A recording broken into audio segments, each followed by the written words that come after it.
Bonsoir, c'est le plus gros poste de dépenses des ménages, celui qui nous préoccupe le plus et qui ne semble jamais cesser d'augmenter.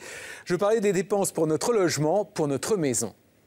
Il faut dire qu'entre les montants des loyers ou ceux des crédits, mais aussi des prix des charges ou encore ceux de l'électricité et du chauffage, nous consacrons chaque mois 1 000 € pour notre habitation.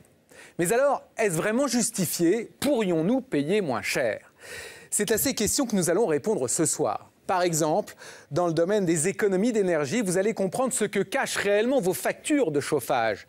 Et vous allez découvrir les nouveaux bons plans qui existent pour faire des travaux d'isolation sans que cela ne vous coûte, écoutez bien, plus d'1 euro. Dans le village d'Halluin, au nord de la France. Cette maison est en plein chantier. Et c'est un grand jour pour les propriétaires. Marina est secrétaire et son mari est ouvrier. En principe, les travaux qui vont être réalisés aujourd'hui, ils n'auraient pas pu se les offrir. La trappe d'accès, c'est ici. Voilà.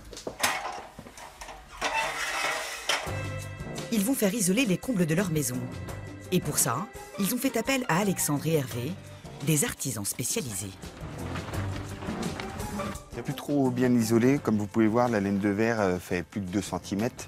Donc on va rajouter 230 mm de laine soufflée. Ce genre de travaux, ça peut rapidement coûter assez cher. Il faut mettre en place toute une installation, des mètres de tuyaux, une soufflerie et des kilos de laine soufflée. Vous voulez monter voir? Ah bah oui, je veux bien. Allez-y. Vous avez fini? Tout s'est bien passé? Après 2 heures de travail, c'est terminé. Les 55 mètres carrés de comble de Marina ne laisseront plus passer le froid. Ah, il y a une sacrée couche hein, quand même.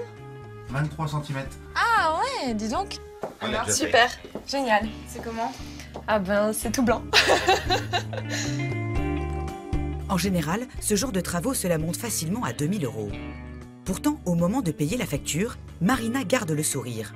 Car en faisant appel à ses artisans, elle sait qu'elle va avoir droit à une ristourne exceptionnelle. D'ailleurs, elle ne sort pas son chéquier, son porte-monnaie suffira.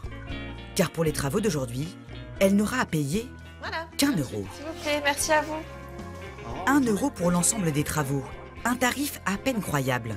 À tel point que Marina a cru au départ qu'il s'agissait d'une arnaque. Au début, j'ai cru que c'était impossible parce que c'est vrai que des combles à 1 euro, on hallucine un peu quoi. C'est vrai que c'est assez surprenant. Ça paraît tellement gros. 1 euro, c'est l'euro symbolique, donc et puis en fait, ça s'avère que c'est réel quoi. En 2 ans, l'offre à 1 euro a déjà profité à 3 500 ménages en France. L'objectif est d'en atteindre 10 000 d'ici 2016.